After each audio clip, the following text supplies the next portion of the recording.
गहरी रात का समय था। चांद अपनी पूरी रोशनी के साथ आकाश में चमक रहा था।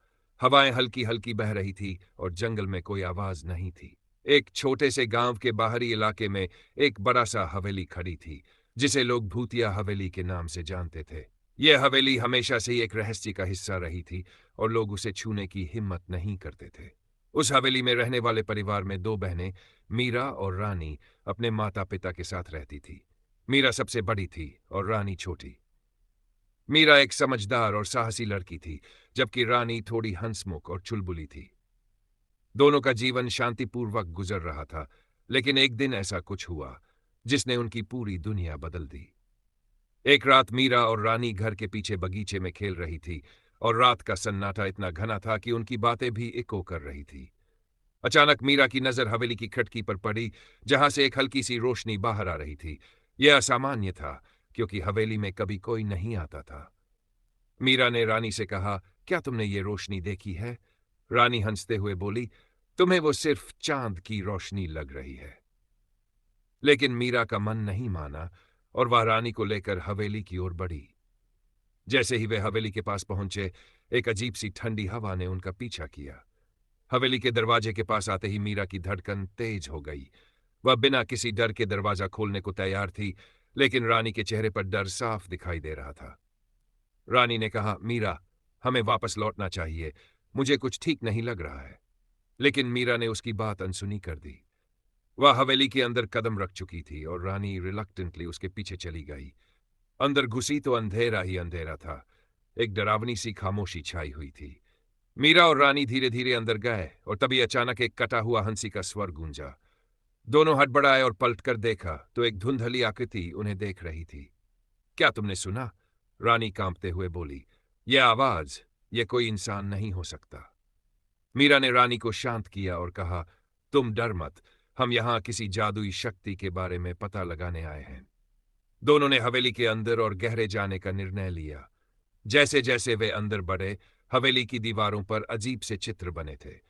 कुछ पुराने जादूगरों के चेहरे थे और कुछ पर तो खून के धब्बे भी थे। अचानक मीरा ने एक किताब देखी जो किसी पुरानी मेज पर रखी थी। उसने किताब खोली और उसमें लिखा था, यह हवेली शैतान के द्वारा शापित है। जो भी यहां आएगा उसे कभी न कभी इसकी कीमत चुकानी पड़ेगी। मीरा ने किताब को बंद किया और रानी से कहा, हमें इसे वापस करने का तरीका ढूंढना होगा। तभी एक और हंसी गूंज उठी और दोनों को एहसास हुआ कि वे अकेले नहीं हैं। दरवाजे बंद हो गए और हवेली में एक अजीब सी गूंज गाई। तभी सामने एक सफेद आकृति प्रकट हुई और उसके चेहरे पर एक डरावनी मुस्कान थी। तुम दोनों ने यहां आकर बड़ी गलती की है, आकृति बोली। मीरा और रानी बुरी तरह डर गए, लेकिन मीरा ने खुद को संभाला और कहा, तुम क्या हो? हमें बता दो, हम क्या करना चाहिए? आकृति ने धीरे धीरे कदम बढ़ाए और कहा, मैं इस हवेली की आत्मा हूं। जो इस हवेली में प्रवेश करेगा वह एक भयानक सच से रूबरू होगा। तुम्हें इस हवेली के इतिहास के बारे में पता नहीं है। मैं एक जादूगरनी थी जिसे इस हवेली में शापित किया गया।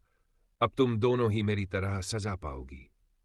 रानी की आंखों में आंसू थे, लेकिन मीरा ने हार नहीं मानी। उसने अपनी बुद्धिमानी का इस्तेमाल किया और आकृति से पूछा, क्या कोई तरीका है जिससे हम तुम्हारा शाप हटा सकें? आकृति कुछ देर चुप रही, फिर उसने कहा, तुम्हें पुरानी किताब की अंतिम पंक्ति को पूरा करना होगा और उसके बाद तुम्हें मुझे हराने के लिए एक चुनौती का सामना करना होगा। मीरा ने किताब के अंतिम पन्ने को पलटा और उसमें एक खौफनाक बात लिखी थी। उसे पूरा करने के लिए एक विशेष बर्तन में शुद्ध चांदनी की किरणें एकत्र करनी होंगी और फिर एक द्रव्य से उसे पीना होगा। यह सब बहुत मुश्किल था, लेकिन मीरा ने न डरते हुए यह चुनौती स्वीकार की।